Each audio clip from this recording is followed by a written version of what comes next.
Hello guys, this is Surendra Kumar. अभियान IAS academy के YouTube channel पे आप सभी का एक बार फिर से स्वागत है।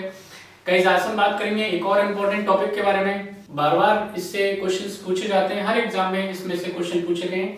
वेदर इट इज यूपीएससी और पीसीएस एग्जाम, कोई भी छोटे से छोटा एग्जाम भी हो, उसमें से भी इस टॉपिक से क्वेश्चंस पूछे गए हैं और पूछे जाते रहेंगे। टॉपिक होगा गाइस 42nd अमेंडमेंट एक्ट, यानी 42वां संविधान संशोधन। अब ये 42वां संविधान संशोधन कितना खास है, ये जो संविधान बनाने वाले हैं, जितने भी लॉयर्स हैं, जजेस हैं, वो एक बार आप उनसे कंफर्म करेंगे। लेकिन फिलहाल एग्जाम के पॉइंट ऑफ व्यू से जो चीजें आपसे पूछी जा सकती हैं, मैंने कोशिश की है उन सभी चीजों को आप तक पहुंचाया जाए जो आपके एग्जाम के पॉइंट ऑफ व्यू से खास हैं, इंपॉर्टेंट हैं। हम उन्हीं चीजों के बारे में गाइस बात करने वाले हैं इस वीडियो में। हम अगर बात करें इस 42nd अमेंडमेंट एक्ट के बारे में, तो ऐसा कोई पार्ट संविधान का नहीं है, ऐसा कोई लाइन नहीं है जिसमें इसने कुछ ना कुछ ऐड ऑन ना किया गया हो। दैट्स व्हाई यही कारण है कि हम 42nd अमेंडमेंट एक्ट को मिनी कॉन्स्टिट्यूशन के नाम से जानते हैं। राइट गाइस, अब हम बारी बारी से बात करेंगे कि कौन कौन से टॉपिक्स हैं, कौन कौन से एरियाज हैं जहां पे इस 42nd अमेंडमेंट एक्ट का इंपैक्ट पड़ता है, क्या चीजें हैं जो इसमें ऐड की गई हैं। अगर गाइस हम बात करें 42nd अमेंडमेंट एक्ट के बारे में, तो ये 1976 में ये लाया गया है। मैडम इंदिरा गांधी की सरकार उस टाइम पे थी। यूपीएससी ने डायरेक्ट गाइस ये 1976 जो सन है उसको पूछ लिया गया है।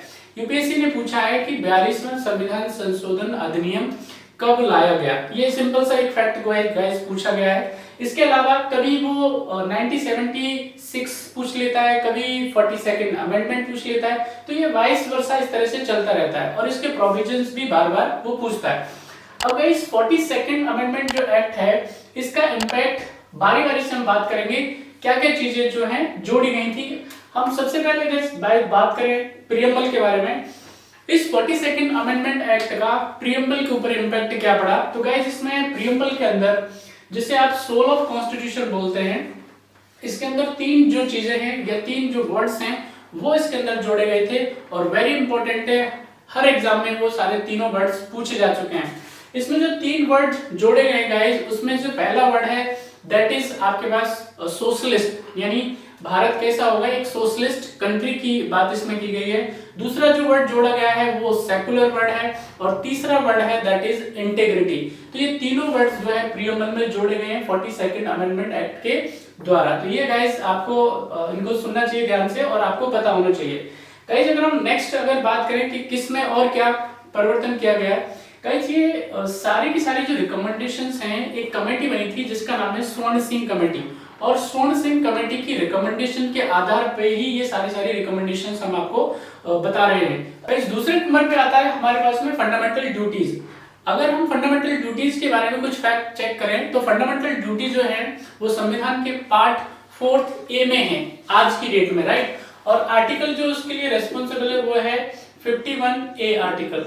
राइट, स्वर्ण सिंह कमेटी ने ये रिकमेंड किया कि जो नागरिक हैं उनके पास में उनकी कुछ नैतिक जो दायित्व हैं, उनकी कुछ जिम्मेदारियां हैं वो भी होनी चाहिए देश के प्रति, और इसी को ध्यान में रखते हुए उन्होंने क्या किया, यहाँ पे पार्ट 4 ए के अंदर फंडामेंटल ड्यूटीज जो है वो ऐड की गई थी, जो संविधान के अभी आर्टिकल 51 ए के अंदर मेंशन है। अब ये हर नागरिक के लिए कुछ कर्तव्य निर्धारित किए गए थे, और जब ये ऐड किए गए थे तो उन कर्तव्यों की जो संख्या थी वो 10 थी। आज की डेट में अभी 11 ड्यूटीज हैं। हर सिटीजन जो है उसकी एक कर्तव्य है कि उन 11 की 11 जो जिम्मेदारियां हैं, नागरिक जो सिटीजन्स की रिस्पॉन्सिबिलिटीज हैं, ड्यूटीज हैं, उनको वो क्या करे, फॉलो करे, प्ले करे। इसके अलावा गाइस अगर हम बात करें तो इस 42nd अमेंडमेंट एक्ट ने एक जो प्रोविजन किया वो ये किया कि जितने भी कॉन्स्टिट्यूशन अमेंडमेंट एक्ट के थ्रू प्रोविजंस लाए जाते हैं उसको जुडिशियल स्क्रूटनी से बाहर कर दिया। राइट, यानी जुडिशियल जो रिव्यू आज की डेट में हम जिसे कहते हैं, उसके थ्रू जुडिशरी को ये अधिकारों से वंचित कर दिया कि वो कोई भी कॉन्स्टिट्यूशन अमेंडमेंट एक्ट्स के थ्रू कोई भी प्रोविजंस लाए जाते हैं तो वो उनको चेक नहीं कर सकती, रिव्यू नहीं कर सकती, उनको जांच नहीं सकती। इस प्रोविजन को गाइस इस अमेंडमेंट एक्ट के थ्रू क्या किया, हटा दिया गया। इसके अलावा गाइस जो नेक्स्ट हमारा पॉइंट चला आता है दैट इज इसने एक जो बड़ा फेरबदल किया। एज यू नो कि लोकसभा और विधानसभाओं का जो कार्यकाल होता है वो 5 साल होता है। अगर राष्ट्रपति चाहे, राज्य का गवर्नर चाहे तो लोकसभा और विधानसभाओं को टाइम से पहले भी क्या कर सकता है, डिसॉल्व कर सकता है, राइट। लेकिन यहाँ पे इन्होंने क्या किया मैडम ने, ये जो लोकसभा और राज्य की विधानसभाओं का जो टेन्योर है, कार्यकाल है, उसे 5 साल से बढ़ा करके 6 साल कर दिया गया है। ये भी 42nd अमेंडमेंट के थ्रू ही किया गया। अगर गाइस हम नेक्स्ट जो चले आते हैं डीपीएसपी के बारे में, directive principle of state policy की अगर हम प्रोविजंस के बारे में बात करें तो इसमें भी महत्वपूर्ण चीजें जो है गाइस जोड़ी गई, जिनमें से द मोस्ट इंपॉर्टेंट जो थिंग्स हैं हम उनके बारे में बात करेंगे। एक जो चला आता है वो है इक्वल जस्टिस, और दूसरा जो अगर हम बात करें फ्री लीगल एड। तीसरा एक जो पॉइंट है दैट इज कि जितने भी कर्मकार होते हैं, यानी जो लेबरर्स होते हैं, या अगर हम बात करें जो कार्यकर्ता होते हैं या फैक्ट्री के अंदर जो काम करने वाले लोग होते हैं, कामगार हैं, उनको जो फैक्ट्री की जो मैनेजमेंट बोर्ड है उसमें रिप्रेजेंटेशन भी इसने प्रोवाइड किया।